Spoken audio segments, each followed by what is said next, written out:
the years that Obama ruled, we started seeing the Islamists focusing on working with the Democratic Party to gain favor and alliances. So we saw organizations like CARE, for example, the Council on American Islamic Relations, which is a front for the Muslim Brotherhood in America, basically work with the ACLU, and you stretch your head and you think to yourself, how can CARE, what do the CARE and the ACLU have in common?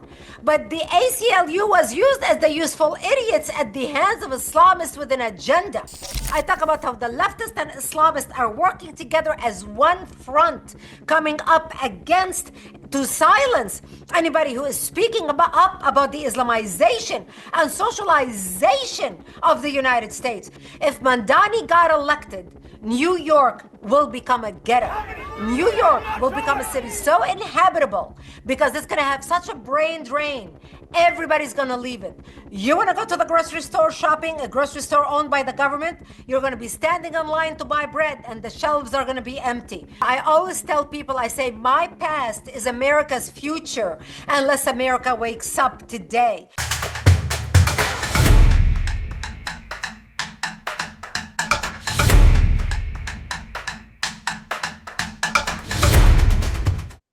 Welcome to the podcast. My name is Rabbi Daniel Schoenbach. I'm here with my co-host, Lori Fine, who is an attorney, and she's a graduate of both Harvard and Columbia Universities. She's also the organizer of a conference at Harvard last year, Fighting Antisemitism.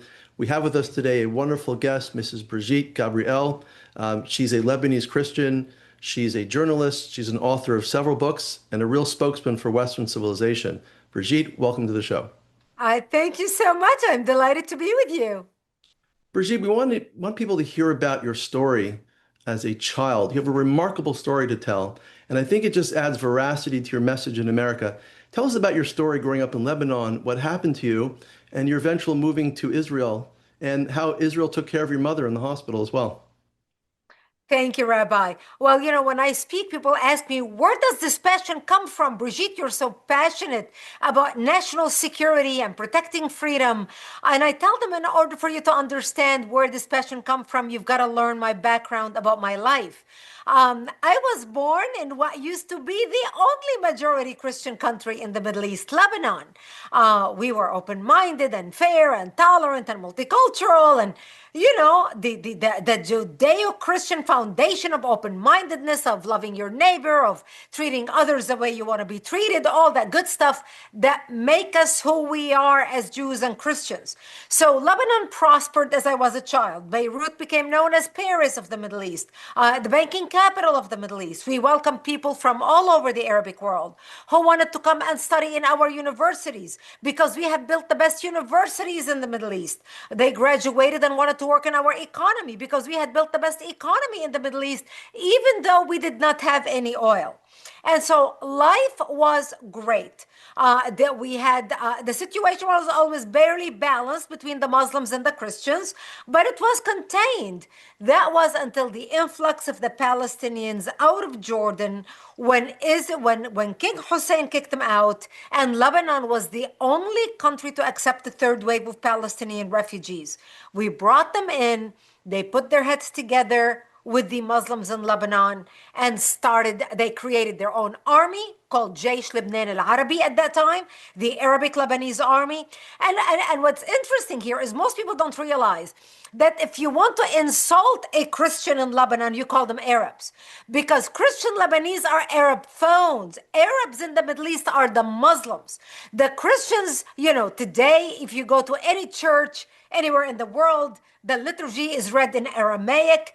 I pray in Aramaic, even though I don't understand it, as Maronite Christians. So the Islamists and the Palestinians organized.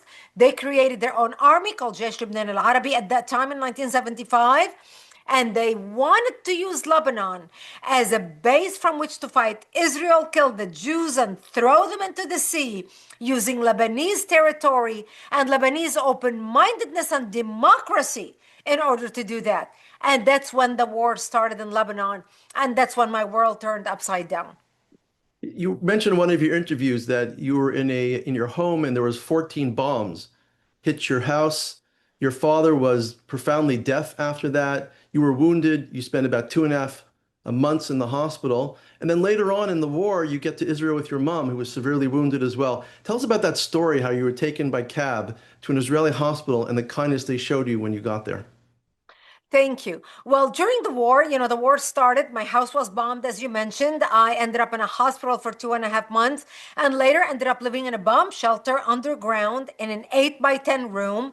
No electricity, no water, because the Palestinians cut off all the electricity and water to our town, and barely food to eat. We would go out, my mother and I, and dig out dandelions to eat. So we were completely cut off from the rest of Lebanon and cut off from the world. And after a few years of this happening, a few people from my town organized and they said, look, we're either going to be slaughtered by the Palestinians who were at our doorstep, or we go to the Jews and beg for help.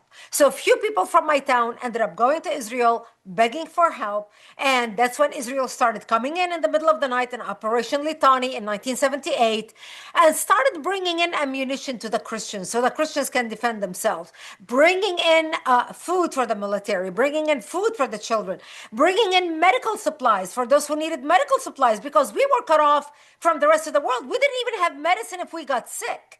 Israel was our only lifeline. And this went on until about 1982, when Israel invaded Lebanon, working with the Christians, trying to help the Christians take back their democracy and kick out the radical Islamic element that had taken control of the country at that time. During that invasion, my mother became wounded, and we had to take her to an Israeli hospital, Itzfat hospital, as a matter of fact, for treatment. For my mother, it was a life-saving experience. But for me, it was a life-changing experience. Because up until that time, I knew that the Israelis are our friends. I never experienced Israel as an enemy because the war started, I was 10 years old. So since I was a 10-year-old little girl, as soon as I can have any recognition of fact, I knew that Israelis were our friends. However, I didn't get to experience the true nature of the Israeli people until my mother was taken to a hospital in Israel. And I remember going into the hospital in Israel, and it's Tzfat. We got in.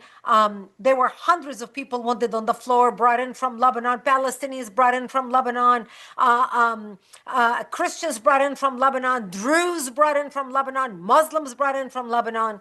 And the doctors treated everyone according to their injury. They did not see politics. They did not see political affiliation. They did not see nationality.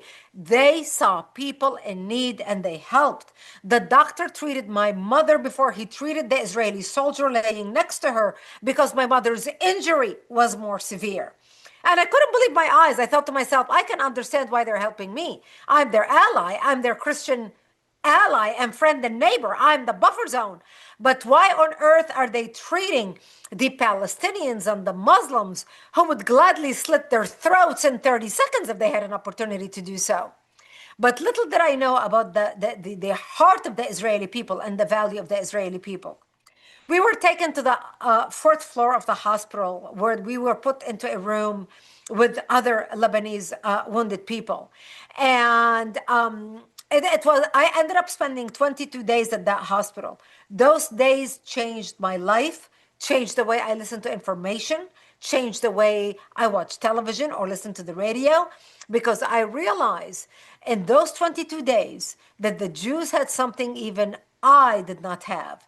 They were able to love and forgive their enemy, the Palestinians, or whoever that enemy was, in a way I wasn't able to. And I was the Christian who was supposed to love and forgive like Jesus did. And so those days changed my life. I ended up leaving Israel after 22 days, but I vowed that one day I will return to Israel. I will work among those people and live among those people whose character I admired so much. And I ended up moving to Israel in 1984 and becoming a news anchor for World News in the Middle East, working out of Binyanei Hauma in Yerushalayim. My full story, Rabbi, is detailed in my book, Because They Hate. Because They Hate is a New York Times bestseller. It is available on Amazon. And I encourage everyone, if you have not read, if I just piqued your curiosity with the little information I shared in the last 10 minutes, you must read the book. It sold over 1 million copies. It's the story about my journey from Israel, from Lebanon to Israel and from Israel to the United States. It is indeed remarkable, and I can echo that and endorse that. That it is an incredible, incredible story. And thank you so much for sharing it today. You know, Thank one you. thing I wanted to ask you, and you bring, I also, to share, I share obviously your feelings about the Israeli people and about the love and the tolerance that they project to everyone around them, all of their neighbors. I had a similar experience when I was in, maybe not so similar, but I was privileged to visit the hospital in Syria when the civil war was happening and see the people who were coming in across the border, being sneaked in basically by the Israeli army in order to get treated. And the gratitude that some of them had was remarkable. And so it is really just so beautiful to hear you say that. It's amazing. And if I may add one more thing, Lori, in 2018, I took my family and I went to Israel to visit my parents' grave. My parents are buried on Oscar Schindler with Mount Zion. Wow. And so, if you've ever visited Oscar Schindler's grave, you walked by my parents' grave. I wanted to make sure that my children, yet unborn, will always be drawn to Israel and not to Lebanon, and that's why I buried my parents there, because I believe actions speak louder than words. So I wanted to make sure I do that before I came to America. So in 2018, I took my children to Israel for the first time. And I remember I wanted to make sure I take my kids to visit Itzfat Hospital where my mother was treated. And I go into the hospital and I ask if there were any doctors still working there, that worked there in 1982. And of course, there were not any doctors there, but they let me go up to the fourth floor of the hospital because I wanted to show my children where my mother was in that room. And I ended up talking with the nurses and the doctors, and I realized they were Syrian people treated at the hospital while I was there, who were brought across the border, sometimes with nothing more but a yellow sticky pad, where whoever looked at them in Syria and they knew they could not treat them would write on a yellow sticky pad and pin it to their clothes. We believe this person is wounded, and we believe they have this. That's all Israel had to go by. And then they will be smuggled into Israel because the Syrians knew that Israel will take care of them and they will treat them. And there were Syrians in the hospital in Israel at that time. This is 2018, being treated secretly. Israel couldn't even reveal their names, their identity. They couldn't talk about it publicly because when these people were done being treated and they went back to Syria, nobody would know that they were treated in Israel because they would kill them the minute they moved back to Syria. So Israel have done this all along, not just with the Lebanese. It has done it with the Syrians. It has done it with the Palestinians. And this is such a little known fact about Israel. If I wasn't the Israeli Hasbara, if I wasn't the Israeli military making the case for Israel, this is the one topic Israel needs to be talking about over and over and over again to all media worldwide, to show the media the humanity of the side of Israel that nobody talks about because the media vilifies Israel and what they do. Absolutely. Beautiful. Let me ask you this. You mentioned how as a child you saw the change happen, that a democracy, a beautiful country, became vulnerable to people who had bad intentions, and that the country ultimately fell prey to that. I'm wondering, there's a lot going on in America, and I realize it's very, very different, but do you see any changes happening here where good people are vulnerable to lies, to propaganda, and to other changes that the democracy creates these vulnerabilities? Oh, Lori, what a great question. I always tell people, I say, my past is America's future unless America wakes up today. Because those of us who come from these type of countries, this is why you see people who came from Cuba, for example, or Venezuela to America are watching Mamdani right now, and all the elite socialist New Yorkers who are so enamored by this deceiver who is too young to even understand, has never even lived in a socialist country. And these people who escaped escaped socialism and came to America are extremely concerned and worried and afraid for the direction of America and the direction of what's happening in New York. And not just New York, by the way, it's happening in Detroit. Look at the mayor that just won the primary, the Muslim in Detroit, in Michigan. Look what's happening in Wisconsin. So when you look at the different cities in America, this is not just about one city. We are seeing a pattern. And this is why people like me are very concerned, because we watched this movie before and we watched it live being revealed before our very eyes. Lebanon transformed in my lifetime. We're not talking about it takes 100 years to change something. It takes only a few decades. You know, every generation, they say, in every generation, you have to fight for freedom, because if you don't fight for it, it's so fast you can lose it. And when I look at the young Americans today, the young Americans who are enamored by Bernie Sanders, is socialist, or AOC, or the Mamdani, you start realizing we have a generation of brats in our country who never experienced any hardship, who never experienced any financial difficulty, because the poorest of the poor in our country have a cell phone paid for by the government, have welfare housing paid for by the government, have welfare, have a food stamp cards paid for by the government, can go to school for free paid for by the government, free health insurance by the government. They grew up in a socialist cocoon. So for them, they have never experienced what it's like to go hungry or go have to work to earn $1 and work for minimum wage. Whatever you have to do is scrub toilets so you can buy a sandwich at the end of the day. So we have a generation that does not understand what it took to build this incredible nation that we have today. So they say it's a republic if you can keep it. We are a republic, not a democracy. But it is through the majority vote, what the Democrats are trying to push for right now. That's how we're going to lose our country unless we wake up. And, time is of the essence. This is why we all need to be organized. We all need to be networked. Those of us who see eye to eye and who have the same politics, who stand on the same page, and our love for freedom, and our love for free speech, and our love for national defense, and our love for standing with our allies, and our love for protecting the Judeo-Christian foundation which Western civilization was built upon. That is our time to come together and stand shoulder to shoulder, put all our differences aside. We're not going to agree on every single subject, but if we agree on 80% of the issues that are facing a threat right now, we need to come together and protect them. I can't agree with you more, Brigitte. I want to ask you a question about Zohran Mamdani then.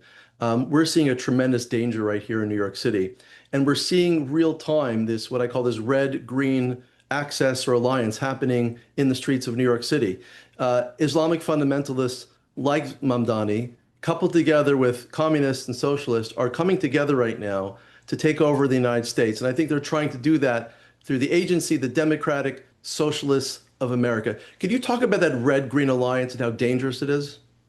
Well, this red-green alliance started 20 years ago. They say in business, we say an overnight success takes 20 years. So we saw the Islamists immediately after 9/11. What happened after 9/11? The country was united immediately after 9/11. And by 2003, 2004, once we went to war in Iraq, you saw the country starting to split. Those who are pro-national defense were all of a sudden attracted to the Republican side, and those who really didn't really care about the national defense much started going into the Democratic Party. And we started seeing the shift in the split of the country. And so that divide became more and more and more, especially after Obama. And the years that Obama ruled, we started seeing the Islamists focusing on working with the Democratic Party to gain favor and alliances. So we saw organizations like CARE, for example, the Council on American Islamic Relations, which is a front for the Muslim Brotherhood in America, basically work with the ACLU, and you stretch your head and you think to yourself, how can CARE, what do the CARE and the ACLU have in common?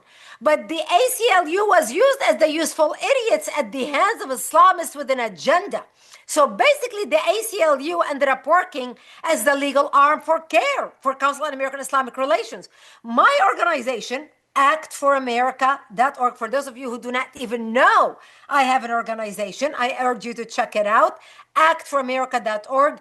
We were going up and fighting CARE, and we were fighting not just CARE, but we were fighting the ADL, which stood with CARE, the Anti-Defamation League.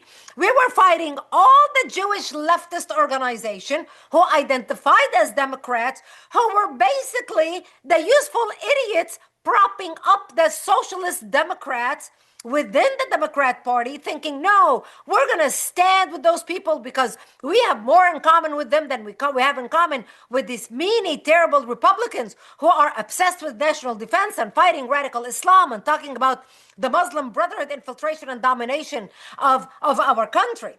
And so by 2016, 2017, the country was so divided that the leftists and the Islamists came together like this.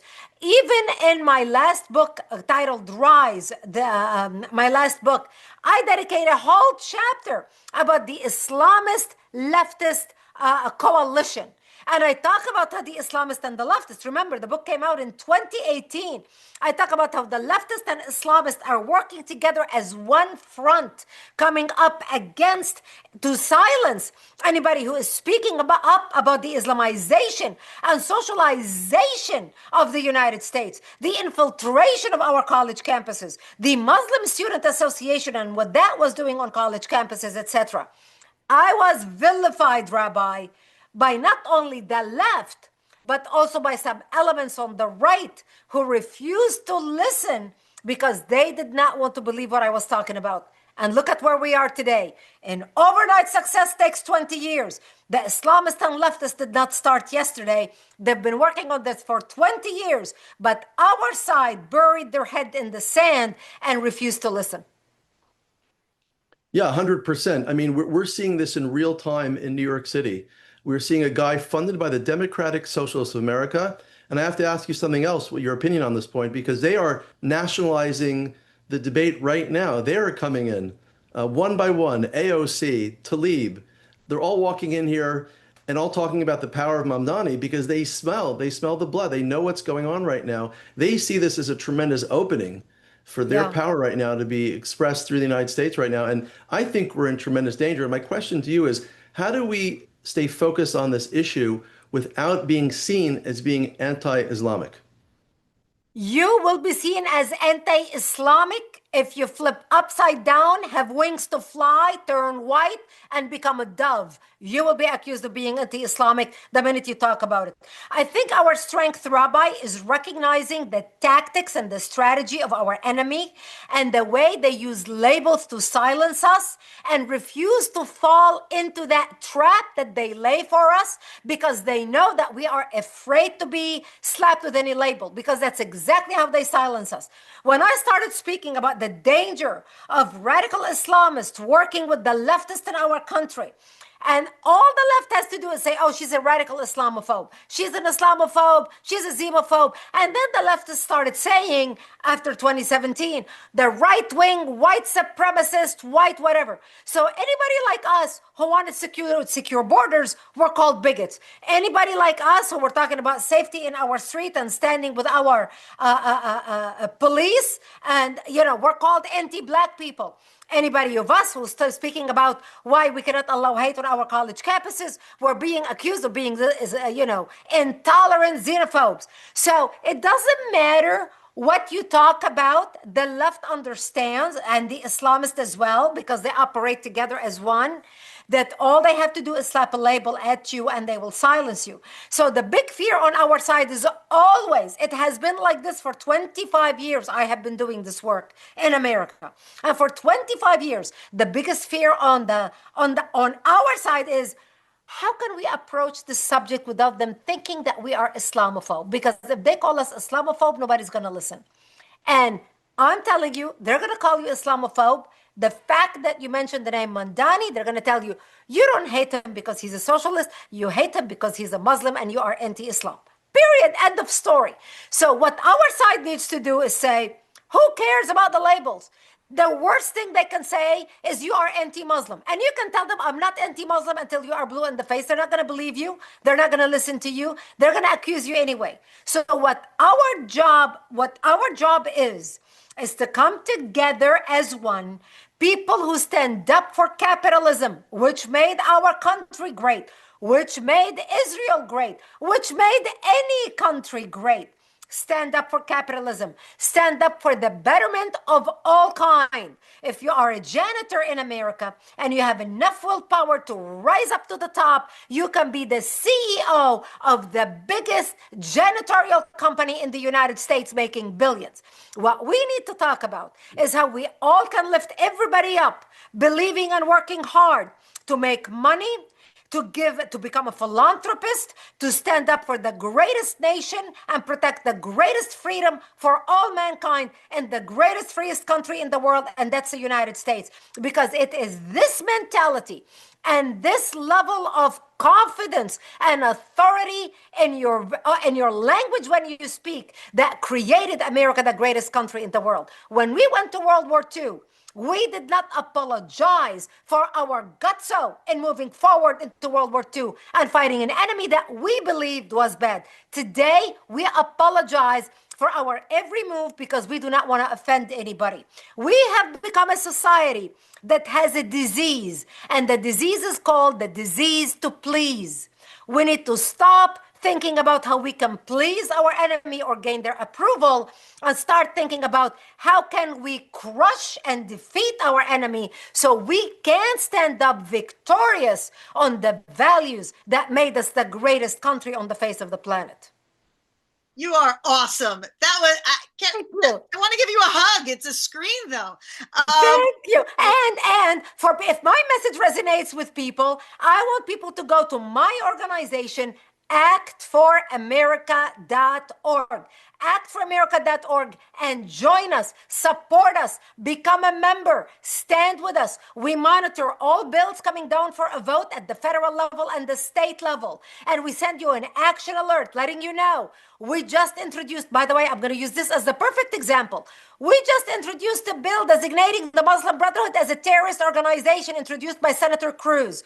My organization mobilized, sent 27 million emails and phone calls to Congress. This is how you get a bill introduced. Because elected officials don't do things because they feel good and it's the right thing to do. They do things because you light a fire under their feet so bad that they cannot stand on that fire. They've got to move forward and run forward in order to run away from the fire. Your job is to create the biggest coal mine, the biggest fire under their feet, and that's the only language they understand. 27 million emails and phone calls to Congress got a bill introduced. So go to actforamerica.org, check out all the bills we have on our website, click on our Act Now campaign, you'll see it all on the front page. Join us. That's how we're going to be able to make an impact. All right. I'm there. When we had our Rabbi Schoenbach made reference to the conference that I organized at Harvard University. This is the largest conference about anti-Semitism or about Israel, and really the first major conference to use the word Zionism on Harvard's campus in a positive way. And we were sold out, and the themes of the conference were unity, truth, and courage. And I think that you just gave a perfect remarks for all of that, because I couldn't agree more. We have to show what the truth is. We have to be unified in it. And we have to have the courage to take a little negative feedback if it comes, because it's the only way to move forward. I'm wondering what you think is the way forward and how you would apply these lessons on college campuses. I'm very, very involved in my two alma maters, particularly at Harvard University.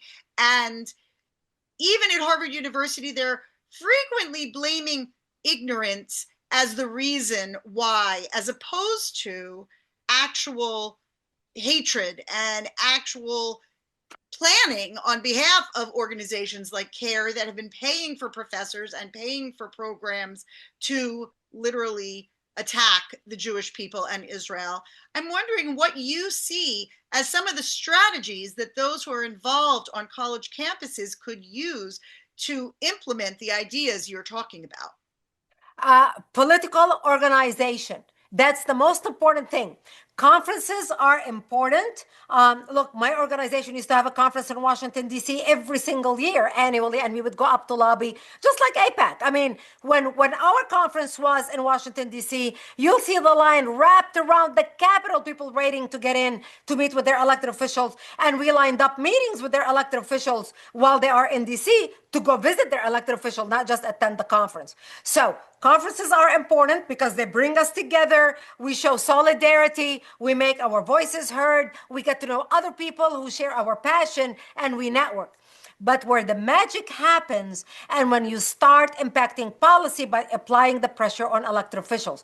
My organization worked with the Trump administration on defunding these universities. We were the ones, and if you go on our website, you'll see all the Act Now campaigns that we did to defund, to take away federal funding from Harvard, from Columbia, from Yale, from Princeton, from all these universities who are receiving federal funding to basically preach hatred and intolerance against the people who are the most tolerant group of all times. The Jewish community, they live by tolerance, which, by the way, I would much rather be respected than tolerated. I always used to say that.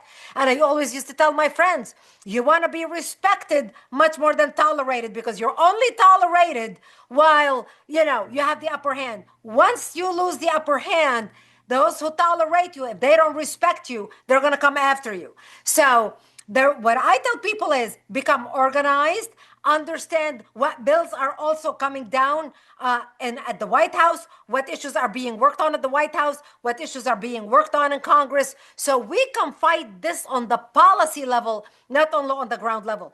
And what I love about the bill introduced to defund the Muslim Brotherhood is because once we defund them, then we can go after every 22 front or Islamic organization set up as a front in the United States for the Muslim Brotherhood and take away their nonprofit status. We're working with Senator Cotton's office. There's a bill that he just introduced to take away the nonprofit status of CARE, the Council on American Islamic Relations. So this is the type of stuff I tell people.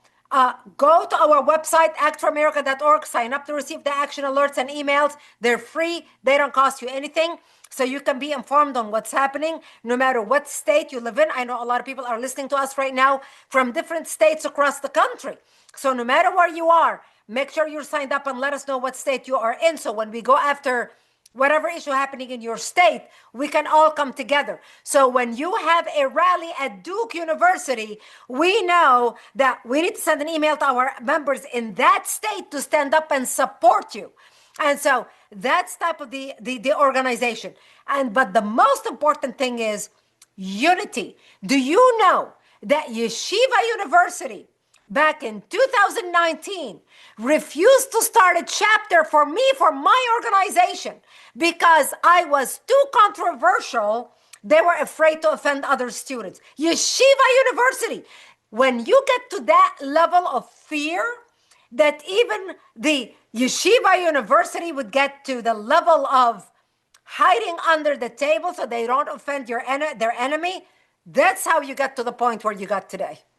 Brigitte, final question, if I can ask you. What is your message to New Yorkers today that are sitting on the fence?